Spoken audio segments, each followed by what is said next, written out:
We set up Zoom calls or phone calls to chat. And I have been reaching out to the different chambers in my district to say, hey, could we do a forum? Because it's really helpful to have those networks to reach out to the community and invite them in. So thank you for being here today. I am brand new, so I'm learning a lot about how the legislature works, how the Senate works. And as I've been learning, I've been trying to share that learning with the community. It's really important for me to help my district and the people of Iowa be engaged in the legislative process. I think we do better work when we're hearing from the people of Iowa and when we're really vetting those ideas and just checking out to see how is this going to impact your lives. What are some things we're not seeing here that could make this bill better? What are some unintended consequences that we really need to work on avoiding? And so in order to do that, I've been sharing a lot on social media about, these are the bills and this is where they're at. These are people you can reach out to. Here's how to use the legislative website, because there's a lot of information on that website. It's just not really intuitive to know how to use it if you're not familiar with the legislative process. And so, and it's kind of a strange process. It's a really different process if you're not part of the legislature. And so trying to share about, here's where these things are at and here's how to get engaged. And so that's been really helpful for me. And I hope it's been helpful for my constituents as well. For me, issues that I'm really concerned about: public education. We passed a funding increase of 2.4%, but because public education funding is always based on enrollment from the previous year, we have a really big issue coming up for next year because this year's enrollment was suppressed by COVID. The pandemic meant that a lot of kindergarten parents and preschool parents kept their kids home. So we saw a drop of students, about 7,000 students less across the state of Iowa. Those kids are not gone. They're going to come back next year, but their funding won't be there for them because the funding will be based on this year's funding. And our funding increase did not address that issue. And so we'll see districts across the state that will either have to raise property taxes in their districts to maintain last year's budget, or they'll have to make cuts. And so that's not a great place for a lot of those districts, for those property owners to be in after a really challenging year with this pandemic. And one of the things that happened, public schools can raise revenue through property taxes to make up some of that loss in funding due to that low enrollment, but preschools do not have that option.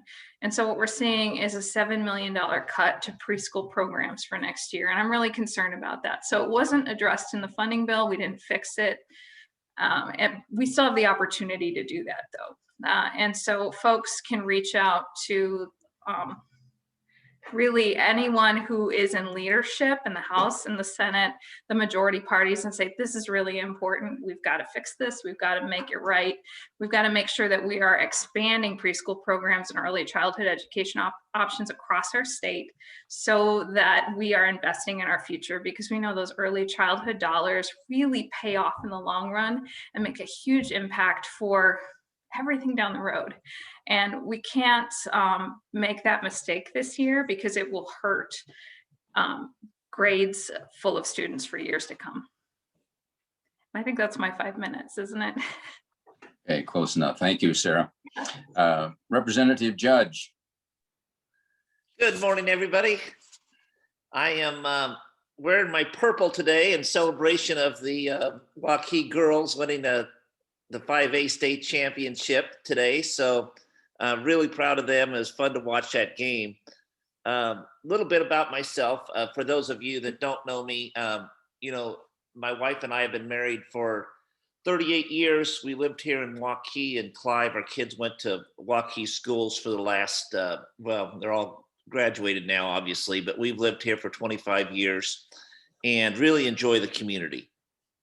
I'm retired from Hy-Vee 5 years ago, and decided that in this phase of my life, I wanted to give back. So the reason I decided this is because I think the topics, and as you see that Sarah just alluded to, the topics that we discuss are very important for Iowans and for the growth of our state. And I think that is something that that we need to focus on and pay attention to. So the areas that I really like to work on, we both work in a lot of different areas, but education, I'll touch on that in a minute.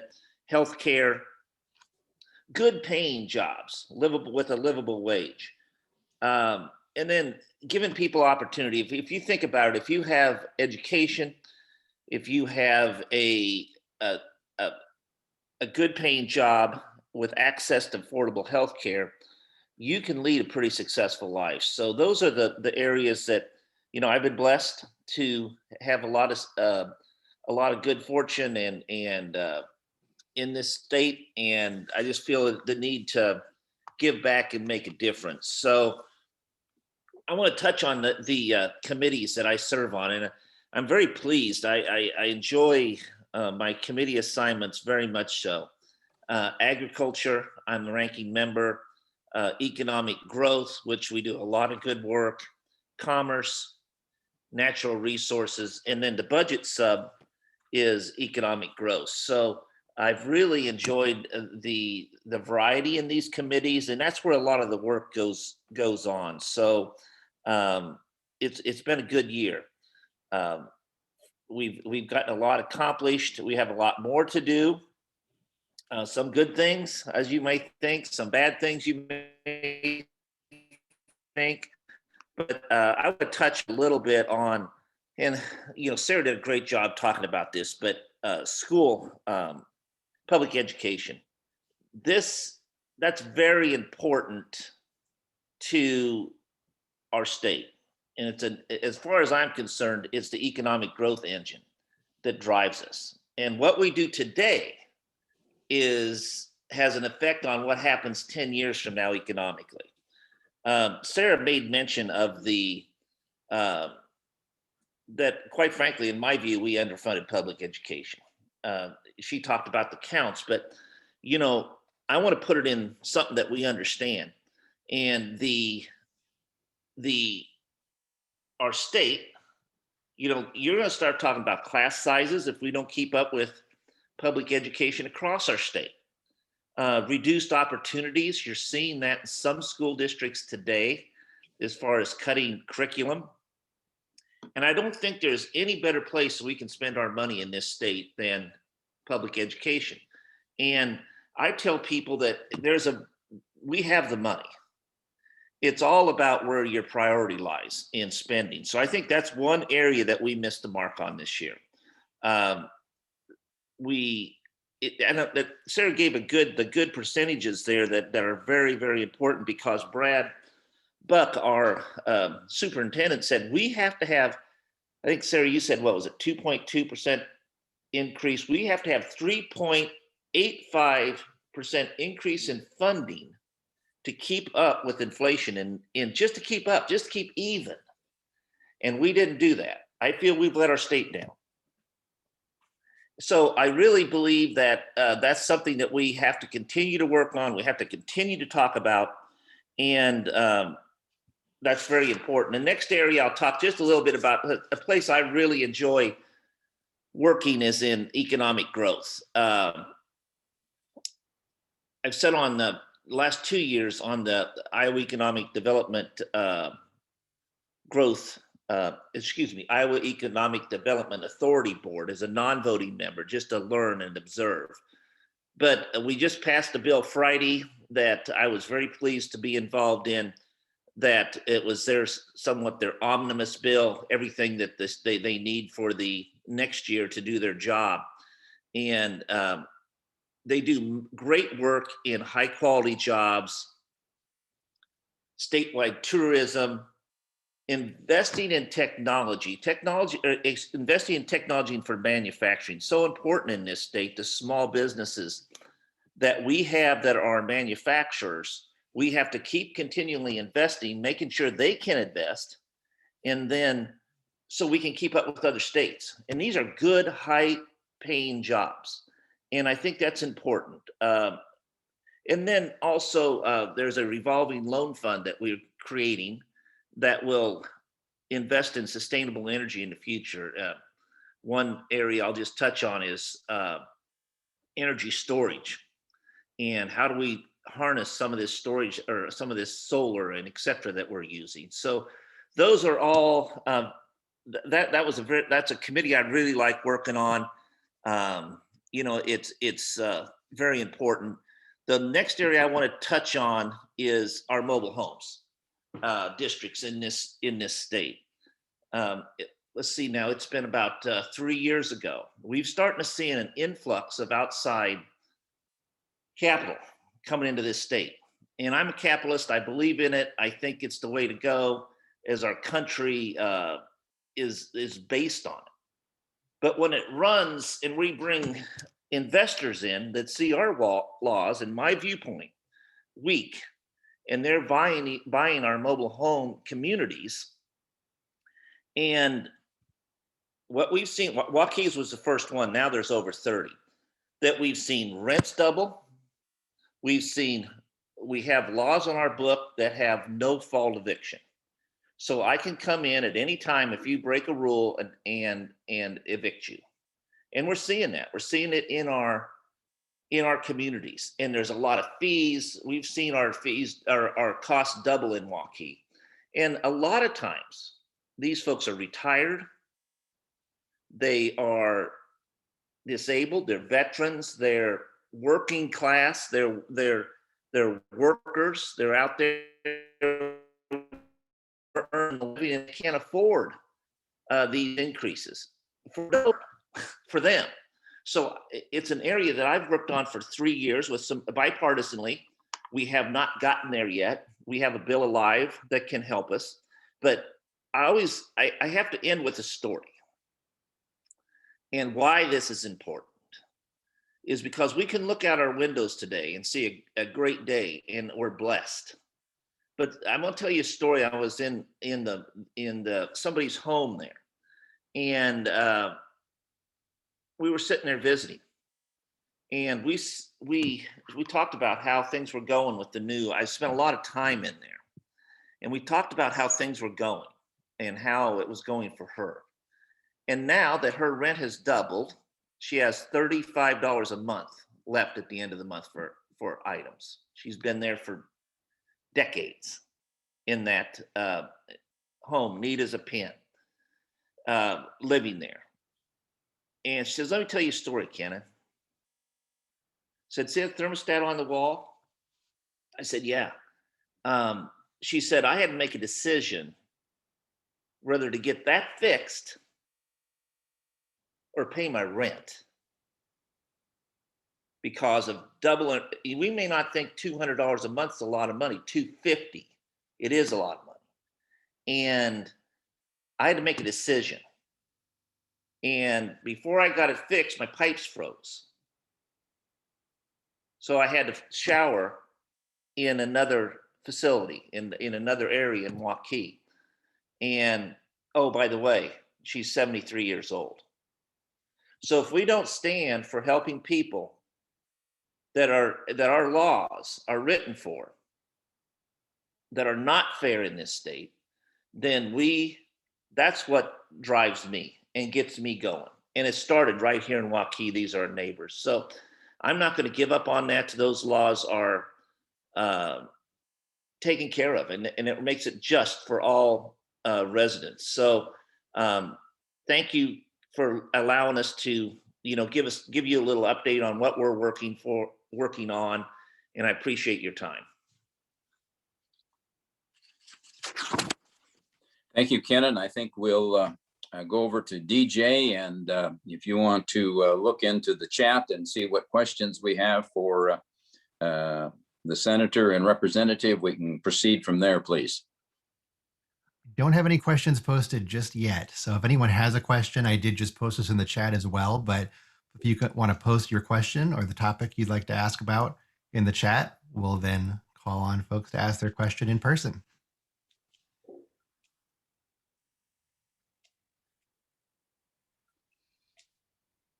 I have a question for Tim Mormon. He is on here. Tim, I'm looking out my window, and when are you going to open the golf course? March 22.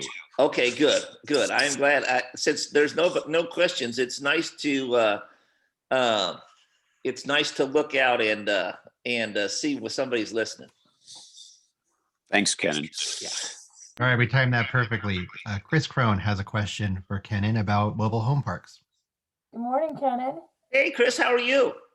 I am so good. You brought tears to my eyes. Good, thank you.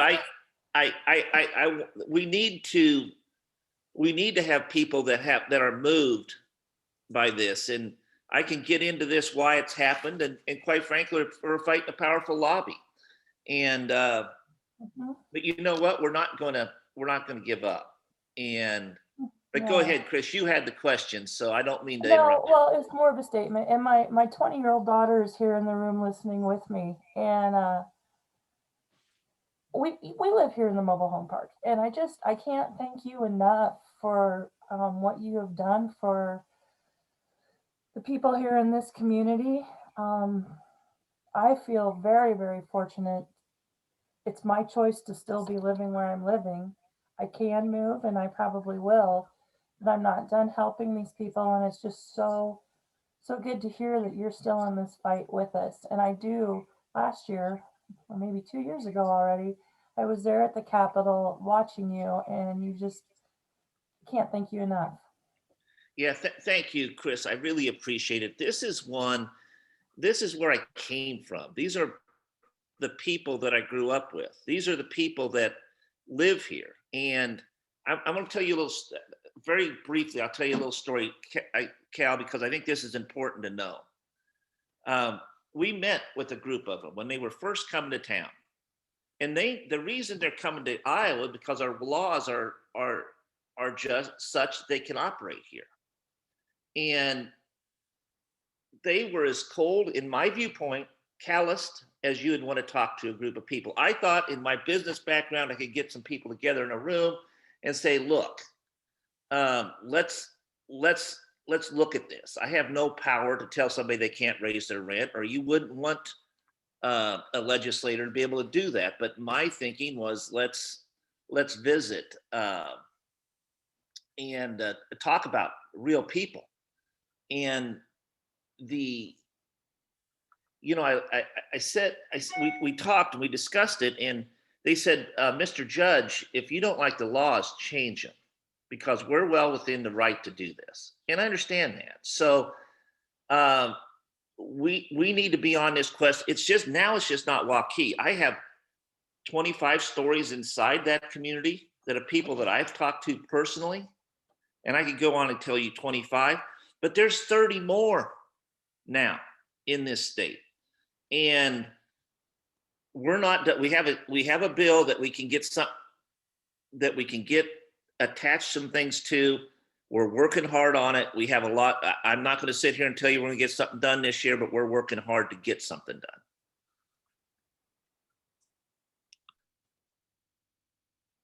Okay, further questions? Let's see. Next up, we have Bill Snyder, who just wants to say thank you. Good morning. I just want to say thank you to both you, Representative Judge and Senator Trongeri, for being so responsive to us. I know of other folks who live other places in the state who try to contact their representatives in the legislature, and they get the automated response that says, I'm out of my office and I'll get back to you if I get time. And they never have time. But both of you respond to every communication that I send you. And we folks here in these districts are lucky to have people who are so attuned to their constituencies. So thank you very much for your work you're doing. Thank you, Bill. Well, and Bill, I think it's true for Kenan too, but we try to respond to everyone who writes to us if we can in some way, because we really do feel that we work for all Iowans, not just our constituents. And people from all over the state have really important stories to share with us and perspectives, because the legislation we vote on impacts everyone. So that's really important to me. Yeah, so thank you for reaching out. And I know that you've got some important concerns for older Iowans and lifting those up in the legislation that can make life better for folks. It's really helpful to hear about that from you. Okay, next up we have Mickey Henderson with a question about the permitless carry bill. Hi guys. I want to second what Bill said and thank you guys for responding honestly and genuinely to everything I've messaged you about this session. It's been, I feel like I'm doing it every day. And I very much appreciate that I get responses back because not everyone does that. So yes. The one I'm focused on today is the permitless carry bill, which is in the House and in the Senate because they fast tracked through both. And if that happens, there would be a large population of gun sales that do not have background checks in Iowa.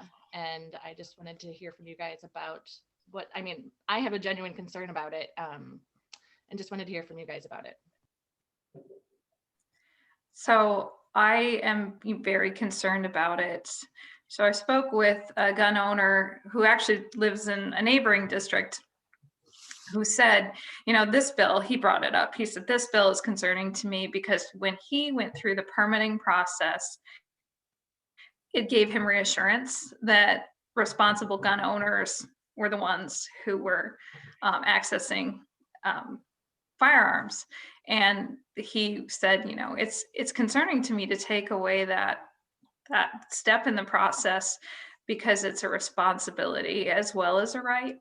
And, I really look to law enforcement to get a sense of what legislation around firearms is thoughtful and helpful and what creates other problems. And our Polk County Sheriff, Kevin Snyder, has spoken out against it, saying that it's really opening up a lot of vulnerability for law enforcement and creating situations where people who really are not those responsible gun owners would be accessing weapons and increasing risk of violence and crime.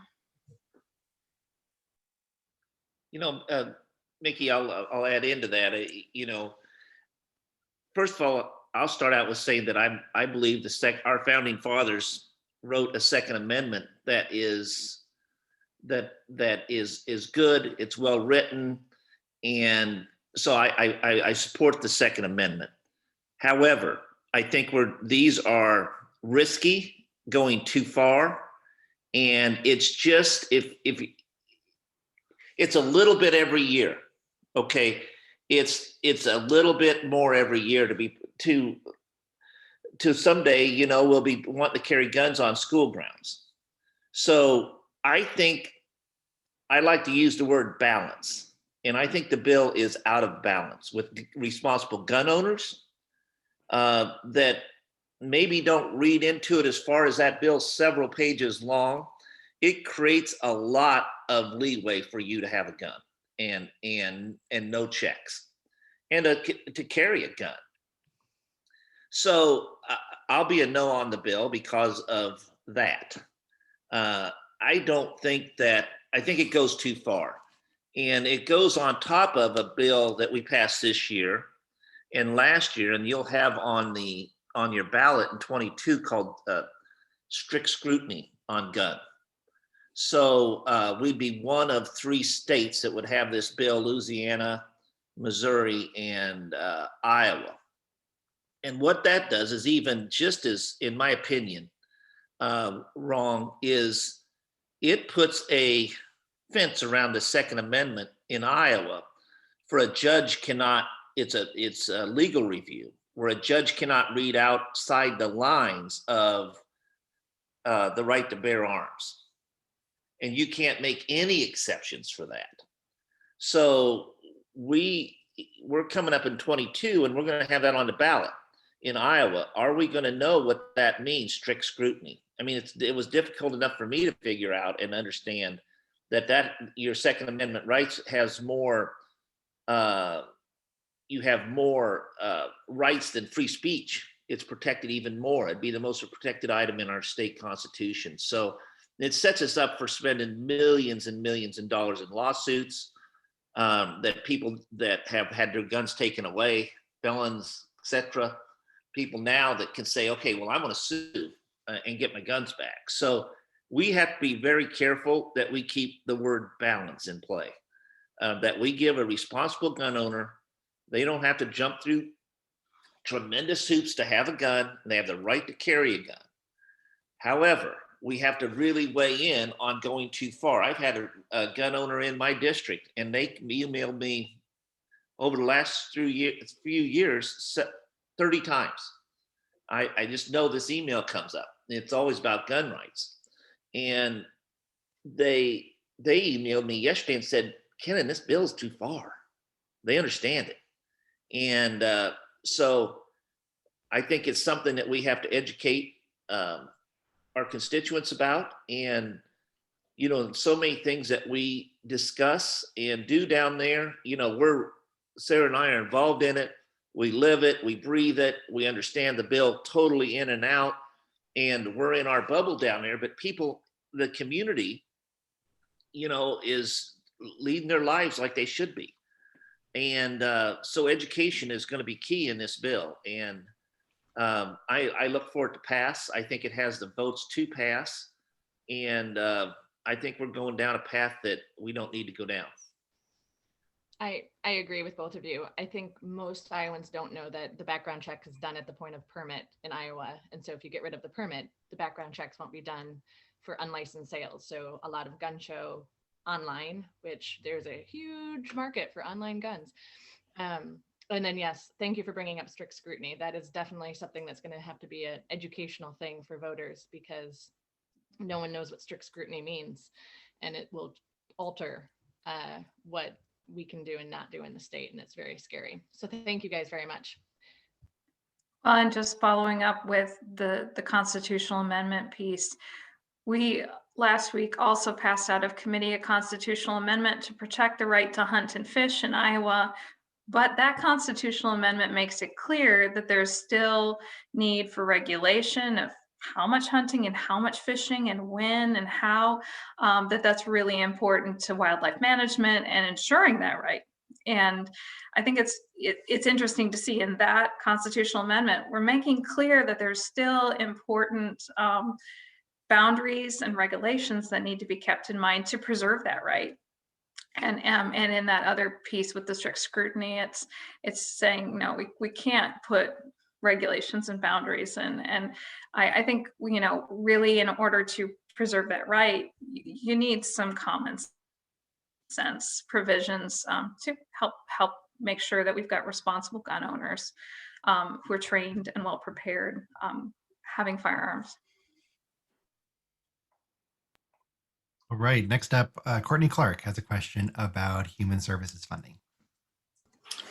Actually, I have two different questions, and I'm going to cede after the first one to allow other people to ask.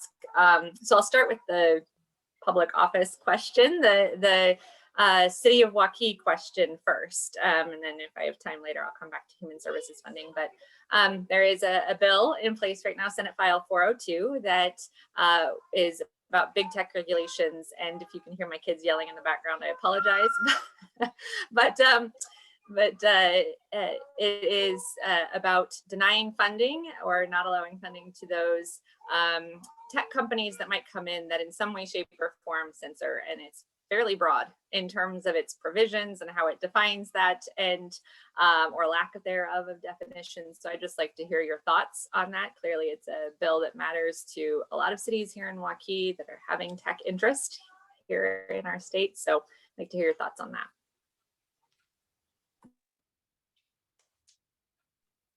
I'll go ahead and start on that one. You know, I think anybody that wants to drive business in this state and knows what economic growth does of if our state grows, then our tax base grows, and we have the money to fund the things we need to fund that we just talked about. Because if your state doesn't grow, then and be more diverse, you don't keep up. So this bill to me is very alarming. I think it's poorly written and is punitive to what we're trying to do in this state. It did make it through funnel and is a live bill. I think we got to be very careful. You can go into the legislative website and look who's for and against bills, who's registered for and against. And I'm seeing more bills this year. Now, keep in mind, this is just my third year, but I'm seeing companies weigh into more bills this year than I've ever had before. And I'm talking about Meredith, Principal, some big companies that have to have people come here and are encouraging people to come here and work and live because they need the talent.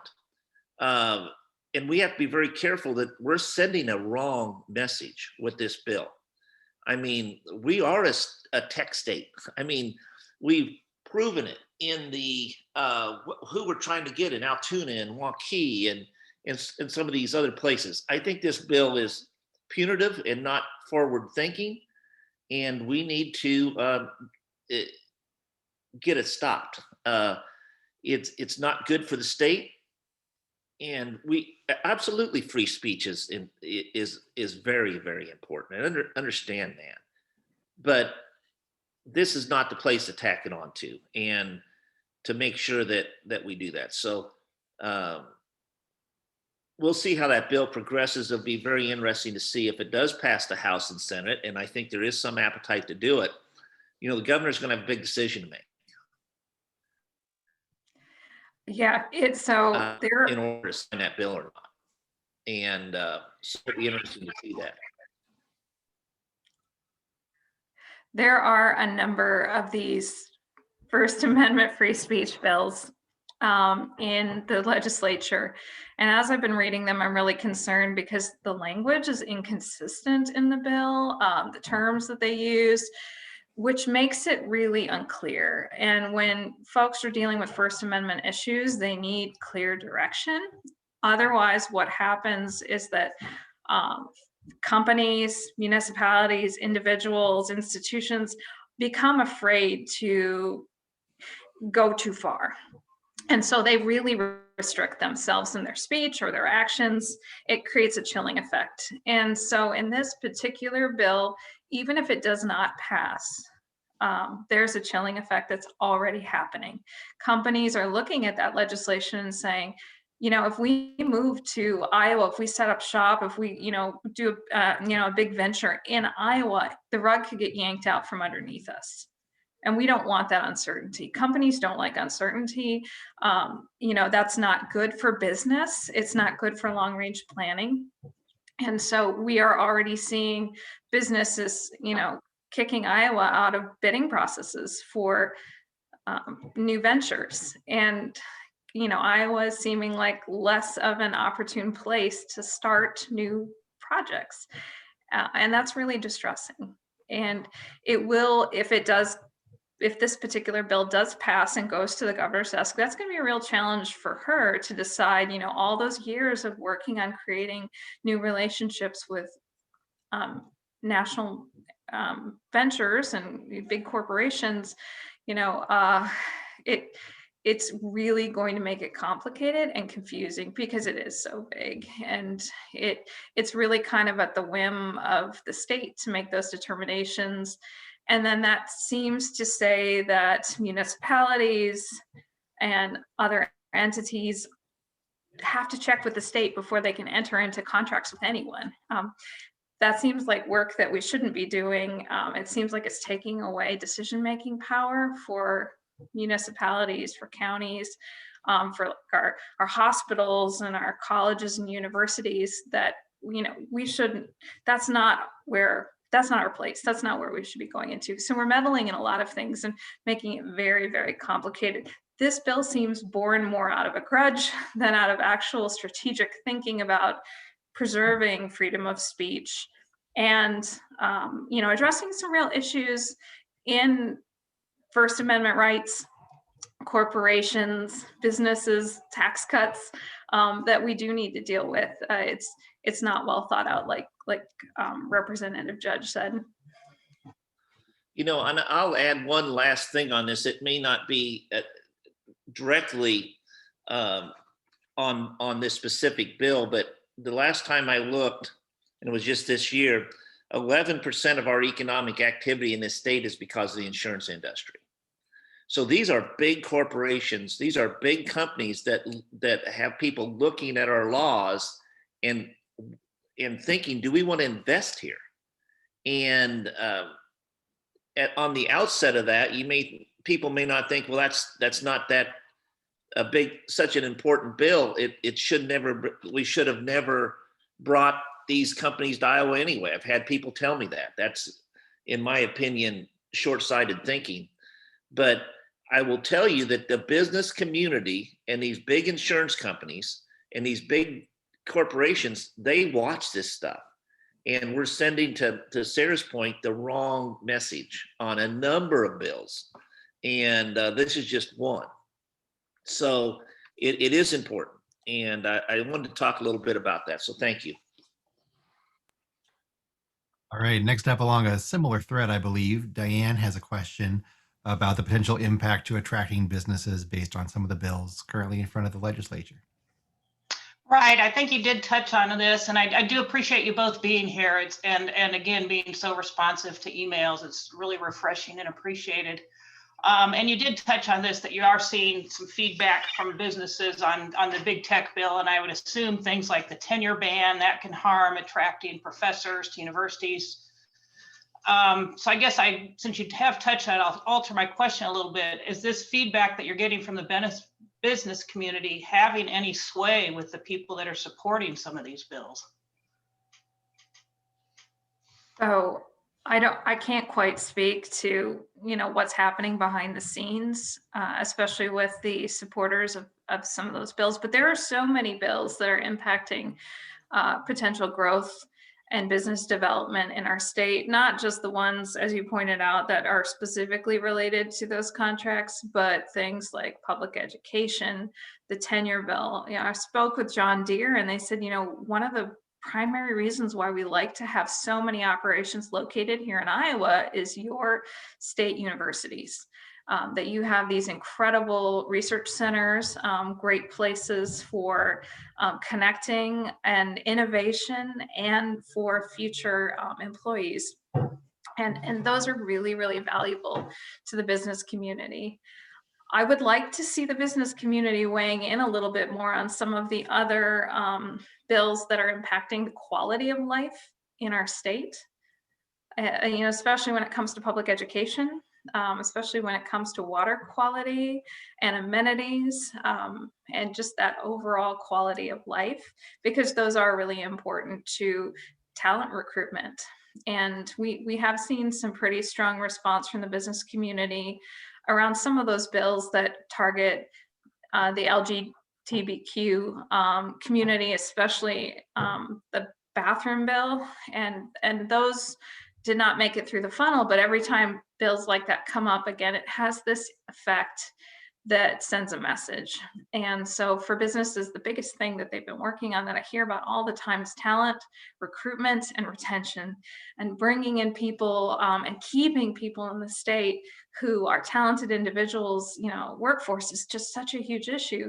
And all of those bills send a message to folks that maybe I wasn't the place for them. And that's really troubling to me because businesses have worked so hard on diversity and inclusion over the years.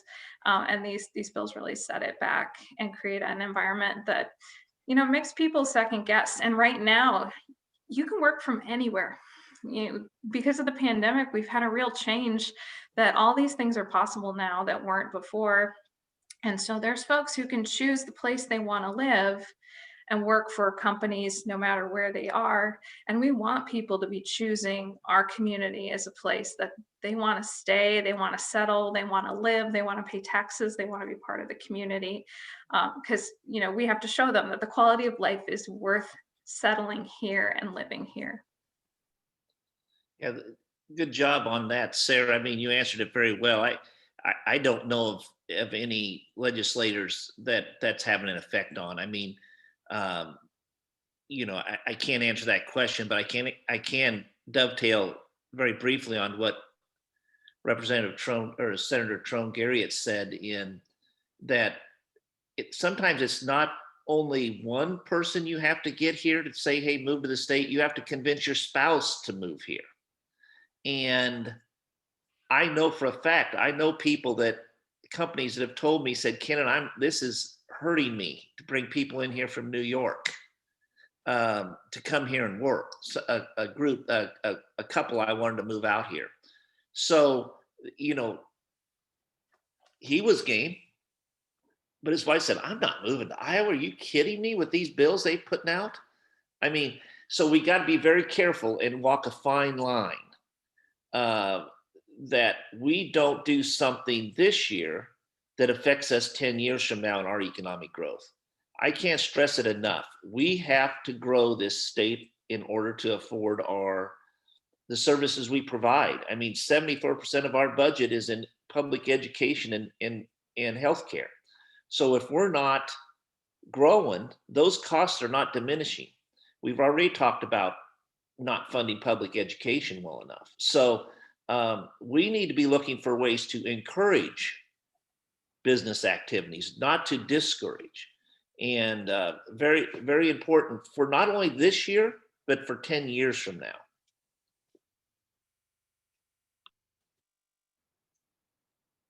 Okay, next up, Lori Lyon has a question about the tenure bill. Hey, Kenan and Sarah, thank you so much for being supportive of public education and for doing such a fine job of representing us down at the State House. My question was around the tenure bill, but I think we've kind of already addressed it. I'm just concerned that if this bill passes, we are going to have a very hard time recruiting and keeping college professors who we know bring a lot of money to the state in research. I'm thinking back to the time of the pandemic when hogs were having to be killed for rural Iowa. The farmers were struggling. They were having to put some of their livestock down because they couldn't afford to feed them and didn't have a way to actually process them. And Iowa State was very integral in developing a feed that slowed the rate of growth for those hogs so that farmers were able to not have to send them, not have to reduce their flocks and actually kill some of their livestock. So I think that it's so important that we hang on to tenure for our universities for that reason. We are integral in research and development as well. And I just think we're going to have a hard time attracting and keeping qualified people if that happens. And I just wanted to know what your thoughts were and whether you thought this bill has any legs or not. Thank you.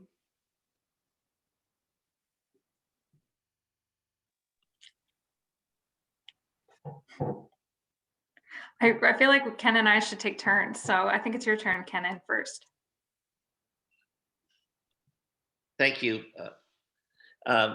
Good question, Lori. I mean, in the short side of this, it's a poor bill, and it's not thought out in what we need in our state. Senator Trone Garriott mentioned earlier that how important research is in this state. I can tell you our universities and colleges are helping our economy grow. I've said in 2 budget subs, because obviously there's state money going to colleges. I said into 2 budget subs this year, and I was just amazed of the technology and what they're bringing forward and the businesses they're bringing into the state because of our research. And, we have not touched on agriculture yet, but that is something that's also important. We have these big agricultural companies that want to come to our state as well. and they have to have research in order to thrive and be successful. So this is in my view, a poorly thought out bill. I don't know if it's going to make it. I think it's over in the Senate, if I'm not mistaken. And, I'm looking at this on the periphery, knowing that it's a bad bill. And hopefully it doesn't make it over to the House. So it's very short-sighted in my view. And it's just another area where, in my opinion, we're not thinking for 10 years from now and the effect that that's going to have in our state. So, Lori, I think you're right on with your thought, and hopefully I won't have to vote for it in the House. I don't know if they'd have the appetite to take that up on our side. We haven't looked at it yet. Yeah, so the tenure bill is still alive right now. It's coming from the Senate side. Senator Brad Zahn is the one who has proposed this for a number of years in a row. My husband is a tenured professor, and tenure is job security, and it's one of those benefits of being an academic. For the most part, most of them don't get paid very well. They spend 10 years in school preparing for their course of study, and then they don't make very much. And so that tenure piece ensures them that when they get too expensive, they won't be fired to be hired for somebody who's cheaper. When you get tenure, and it's a pretty intensive process to prove your academic merit, you've got to publish, you have to do service at your university, you're reviewed by your peers and students. So it's a pretty significant process to go through. You get a pay bump at that point, which is one of the few pay bumps you get in your entire career at a college or university. And so tenure is really important to academics for that piece. It also does ensure some academic freedom and First Amendment rights to be able to work on things that might be controversial or might be challenging from a popularity perspective. So it does protect professors from a variety of political backgrounds and interests. But we would be the only state in the nation that had done it. And so that would mean that in terms of recruiting faculty, we're already seeing some challenges with recruiting new talent based on other things that are happening in our state. Iowa doesn't have mountains, it doesn't have the ocean, it doesn't have a lot of large metro areas. And so, we really talk about the quality of life when we're trying to recruit new faculty to Iowa. And, so that would make it even more challenging to say, and you don't have any job security, where you could take a job in a different state and have that security. So that would really put us at a disadvantage. I think it's entirely possible it will pass the Senate, but I have hope that in the House, there are some more reasonable folks who would not move it forward. And we saw that with this private school voucher bill. Flew through the Senate, but the House put a stop to that. And, because I do feel that, representatives are a little bit more responsive to their constituents. They've got that 2-year election cycle. And so, people have more of a direct opportunity to make an impact there. And they're also representing those smaller areas. So perhaps they're a little bit closer on the ground to what's happening in their constituents' lives and listening a little closer than some of our senators. Okay, next we have Tanya Schramm with a question about the impact to public school funding with current bills. Good morning, everyone. Thank you everyone for being here, especially to Kenan and Sarah. We just passed through the first funnel week, and I admit that this process, Sarah, you mentioned this right at the outset, the process for legislation is complex, and we're coming up on the next funnel, so in just a month, but it's hard for someone like me to keep track of all the legislation that isn't moving forward and the legislation that is still live and is moving forward with regards to public schools. And I know we've talked a lot about that already this morning. So if you want to skip and go to process as opposed to a specific issue, that's fine with me. But how do we keep track of the legislation that's still up, that's putting funding for public schools at risk? And I don't mean just the funding amount, the percentage, but things like vouchers, things like, I mean, I know there was a bill that split. Yeah, there's a great list. Thank you. How do we just keep track? Can you speak to the things that are still alive at this point, things that are concerning to you around that, around public school funding? That would be great. Thank you. So I am putting in the chat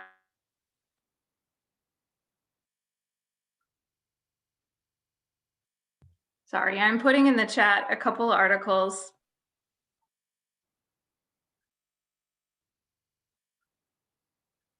Sorry, I keep getting muted. I must be doing that to myself. I put in the chat a couple articles because there are so many bills. And even though, you know, some things might be considered dead or alive, there are all these caveats to the process that make it possible for something to pop up again, or something to keep going that you thought didn't have legs. And so I'm learning about that. But for the most part, these are pretty accurate of what we're not going to see moving in this session. But that doesn't mean that next year we won't be dealing with it again. And in terms of public school funding, we're at the 2.4% increase. We're kind of stuck with that. It's not adequate for what our public schools need. It will mean that a number of school districts will be raising property taxes just to maintain status quo from last year. It's been a really hard year for schools. I think our students need a lot more support this year because of just, it was challenging if you were in person or online. You know, it's really hard to keep moving forward in a pandemic. That was traumatic for our kids. It's been traumatic for our adults. And we all could use a little bit more support going forward to help us reach those educational goals. And then also to help us understand a little bit better the opportunities that are in online education, because there were some really great wins with that as well as challenges. And so, you know, we're stuck with that 2.4% funding. It's not adequate. We have opportunities for new legislation to be introduced by the majority of the House and the Senate in order to address the preschool funding issue. And in the House, there are a number of good education bills that I think offer some support for early childhood education and childcare. And I know Ken can speak to that a little bit more. But I think that our elected leaders need to be reminded that we've got some real pressing on the ground issues this year that haven't been dealt with yet. And we really would like to see them get to work on that. These other kind of hot button issues have been attracting all the attention, but there's these basic day-to-day things that we've got to work on to make our community stronger going forward, and they just haven't gotten attended to. You know, I'll jump into that a little bit. Is you know, a bill's never really dead. I think most of these bills that Sarah put in the chat are dead. I mean, they're not going to come back.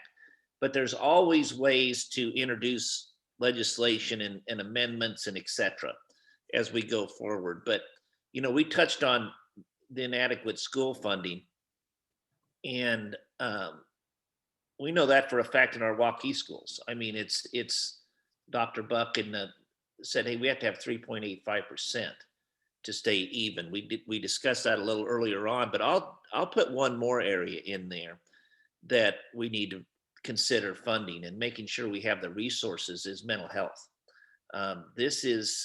We know that our kids have been through a lot, and mental health funding, especially if you spend money when kids are younger, it'll actually help you in the long run, most importantly for their mental health, but also we catch it early and it's much easier to treat. So I think that is something we need to start funding. And I know we talked about it a little bit last year, but we have not spent enough time on mental health funding, and we still have time. So the session's not over, but that's an area that we have to spend a lot more time talking about that than some of these other things. And, you know, substance abuse is another area that ties right directly into mental health. And so we need to be cognizant that of the areas that people in that we work for are dealing with and understanding. So what's important. So I just put that in on the educational side too. I also believe in local control. I think our school districts and our school boards, they're the ones that should be making the decisions at the ground level, and they know what's going on and in our educational process. I have to add, so proud of Waukee on how they handled it over the last year, and the thoughtfulness and really managed just this COVID-19 exceptional. And that's what local control can do for you. It's not a one size fits all approach. So thank you. I'm going to use my power as moderator, and we are approaching the 10 o'clock hour. Our thanks to Senator Trone Garriott and Representative Judge for being here this morning, and thank all of you for taking time to participate, because it's once been said that democracy is not a spectator sport, but participation. You had great questions. Hopefully you got some answers. I encourage you to continue to be involved in the legislative process. And so on behalf of all of us here at the Waukee Chamber of Commerce, thank you for being with us this morning, and we wish that you have a blessed day and a blessed weekend. So, and again, our thanks to GJ Saltz for doing our engineering this morning. So that's it from the Waukee Chamber. May you all have a great day and a great weekend. Thank you. Thanks, everyone. Thank you.